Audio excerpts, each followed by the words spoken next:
हिंदू राष्ट्र घोषित कराएंगे। हिंदू राष्ट्र घोषित कराएंगे और जो पार्टी इसमें सपोर्ट करेगी उसकी सपोर्ट भी करेंगे, चाहे वो कोई भी भारतीय संविधान कहता है कि ये धर्मनिरपेक्ष देश है, यहाँ सभी धर्म के लोग निवास कर सकते हैं। फिर इसका मतलब संविधान में बदलाव करने वाले हैं आप लोग? देखो, संविधान बदल कि आपने शुरू में ही बताया कि हमारा नाम अंकुर तिवारी है, लेकिन बदल नहीं है। लेकिन मेरा शुरू से ही नाम सूरज विद्यार्थी पड़ा है। जाति मानते हैं सर? पहला सवाल, क्योंकि आपने बताया कि मैं तिवारी, मेरा नाम अंकुर तिवारी है। उसके बाद मैं पूछता हूँ आप जाति में कितना भी। नमस्कार, आप देख रहे हैं फास्टर प्लस न्यूज़ और आज हम मौजूद हैं जनपद कुशीनगर में, जनपद कुशीनगर के जगदीशपुर चौराहे पे। और चौराहे पे एक कार्यक्रम हो रहा था। बातचीत करने के लिए हम यहाँ पे जुड़ेंगे। श्री राम सेना का एक कार्यक्रम था, जानेंगे। और यहाँ पे हम आपको बताते चले कि राष्ट्रीय अध्यक्ष जी की यहाँ पे उपस्थिति है।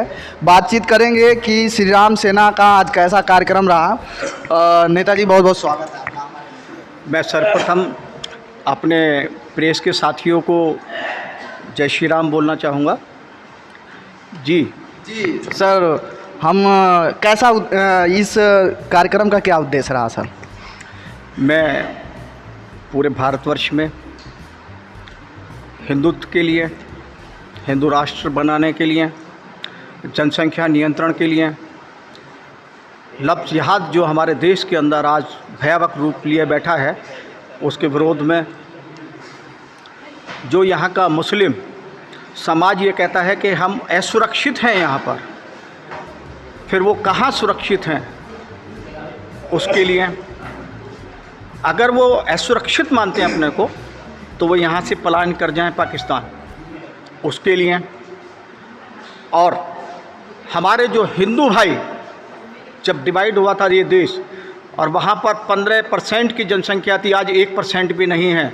हमारे हिंदू भाइयों को जो वहाँ पर प्रताड़ित किया जा रहा है, हमारी बहन बेटियों के साथ जो वहाँ पर बलात्कार किया जा रहा है, हमारे वहाँ पर हिंदू भाइयों को जो मुस्लिम ज़बरदस्ती बनाया जा रहा है, उस सब के विरोध को लेकर के मैं पूरे देश के अंदर भ्रमण कर रहा हूँ।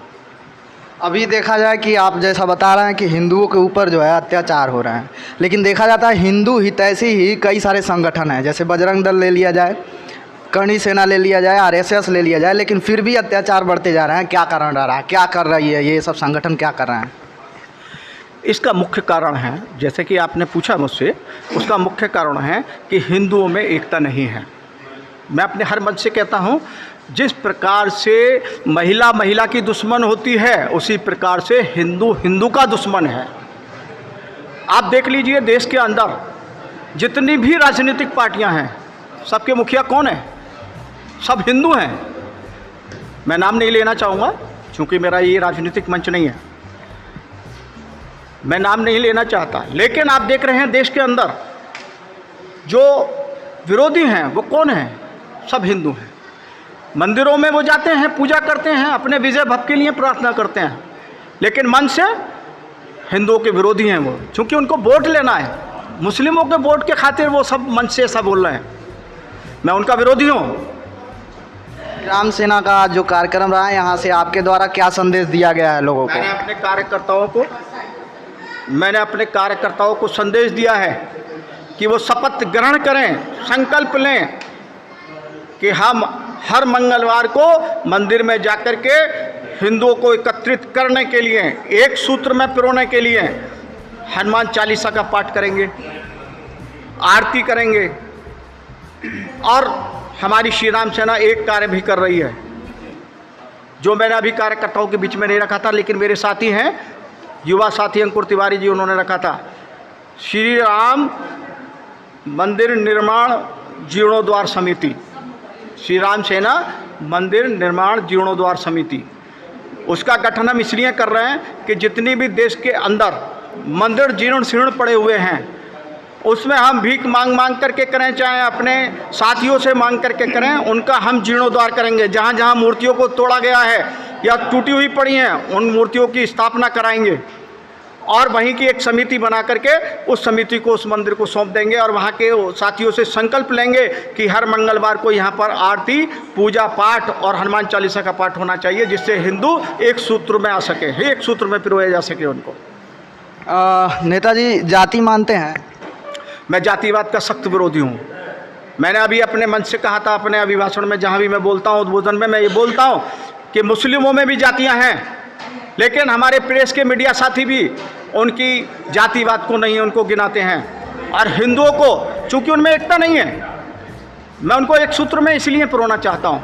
अगर किसी मुस्लिम से पूछा जाए कि तुम कौन हो तो वो कहेंगे मुस्लिम हो।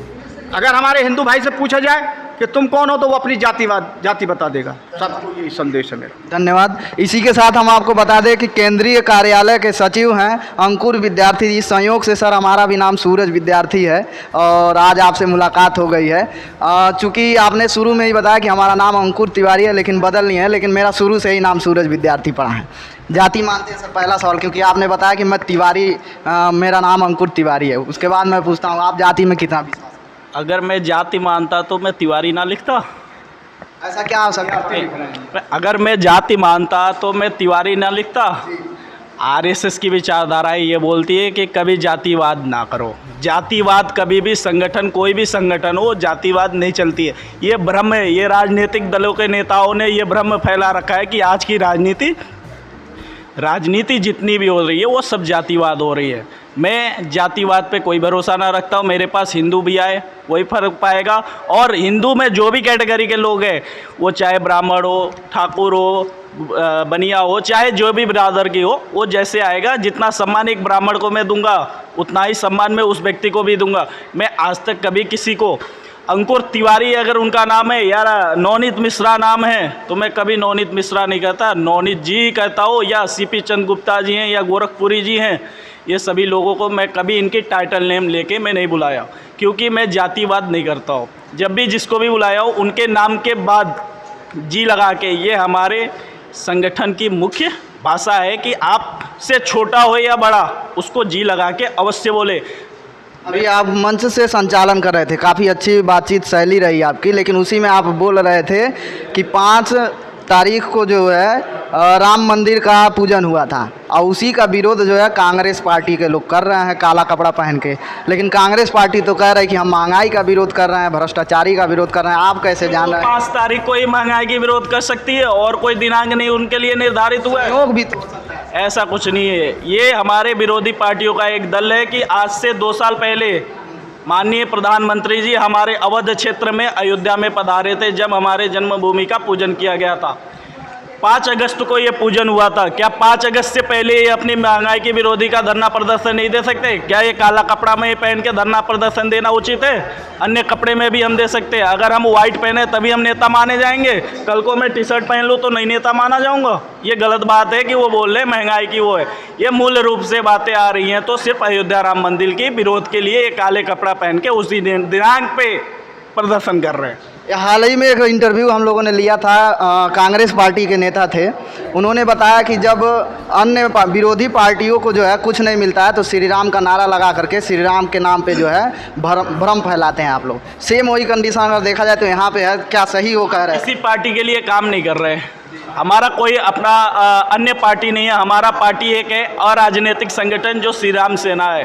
हम एक भगवान को हर एक व्यक्ति के नज़रों में, हर एक व्यक्ति जो भगवान को नहीं मानता है, भगवान के मंदिर में नहीं जाता है, हम हिंदू धर्म के लोगों की बात करें उसके लिए हम अपनी संगठन चलाएं, ना कि मैं किसी पार्टी के सपोर्ट के लिए। और ना ही मेरी पार्टी, ना ही मेरी संगठन कोई राजनीतिक संगठन है। हिंदू राष्ट्र घोषित कराएंगे? हिंदू राष्ट्र घोषित कराएंगे और जो पार्टी इसमें सपोर्ट करेगी उसकी सपोर्ट भी करेंगे।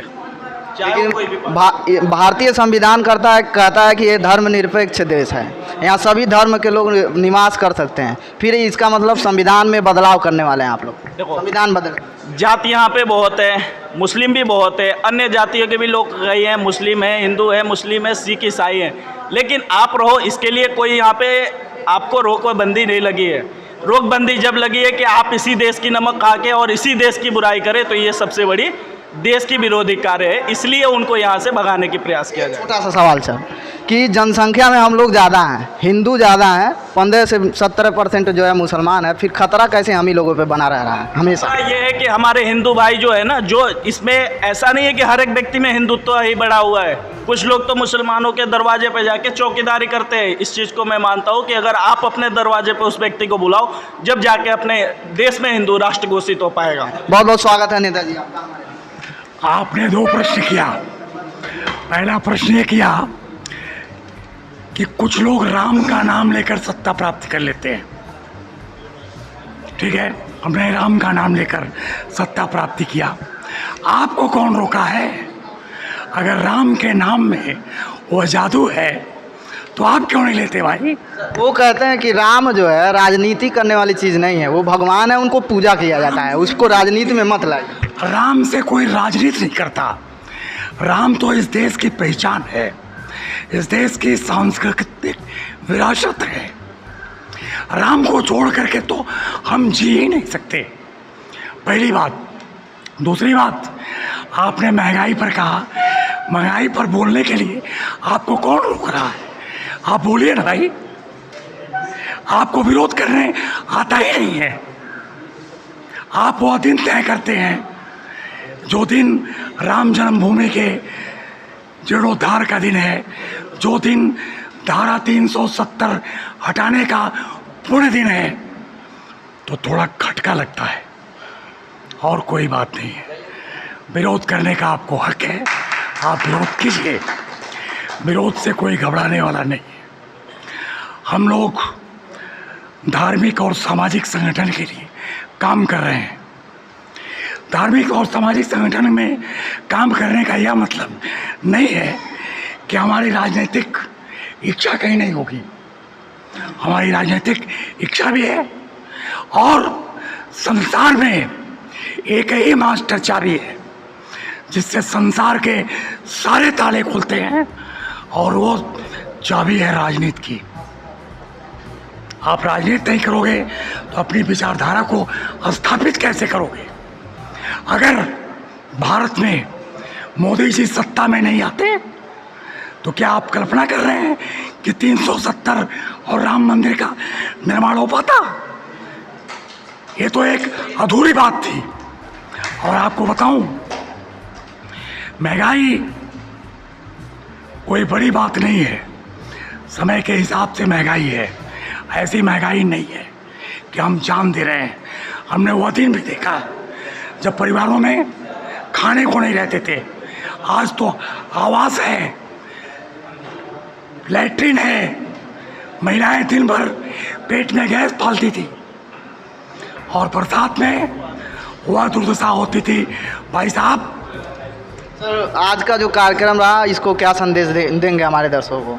आज का कैसा कार्यक्रम रहा और श्री राम सेना लोगों को दिलों में कैसे आप बैठा पा रहे हैं? आज का कार्यक्रम श्री राम सेना की स्थापना का कार्यक्रम था, और यह कार्यक्रम एक संकल्प दिवस के रूप में हमने इसको मनाया है। संकल्प यह है कि हम किसी से दबेंगे नहीं। हमारी जो सांस्कृतिक धरोहर है उसको हम नष्ट नहीं होने देंगे। इस देश में जो हम तिरंगा लगाने का काम कर रहे हैं और हमको भगवा वर्सेस तिरंगा बताया जा रहा है, आखिर इसकी आवाज़ कौन उठाएगा जब तक हिंदू जागृत नहीं होगा? अभी हिंदुओं को अंग्रेज़ों ने और मुग़लों ने साजिश करके जातियों में बांट दिया। हम कभी जाति में नहीं थे। अगर हम जाति में होते तो एक भंगी कुल में पैदा हुआ होता वाल्मीकि, हमारे ऋषि नहीं होते। एक हरिजन कुल में पैदा हुए हमारे रविदास, हमारे संत नहीं होते। और हमारे लोगों ने भी, मीरा ने भी रविदास को गुरु माना। हमने कबीर साहब को ग्रहण किया, और हर पंथों, हर मजहबों के लोगों को हमने स्वीकार किया है, अंगीकार किया है। और हम उस हिंदुत्व और उस हिंदू की बात करते हैं जो एक दांत से हर जाति के लोग रोटी काट कर खाते हों। बहुत बहुत धन्यवाद नेताजी, आपने इतना समय दिया। और ये श्री राम सेना का जो कार्यक्रम था, यहाँ पे हम आए हुए थे, यहाँ के लोगों से बातचीत की, और ऐसे ही खबरों को देखने लिए जुड़े रहे हमारे चैनल के साथ, देखते रहें फास्टर प्लस न्यूज़। धन्यवाद।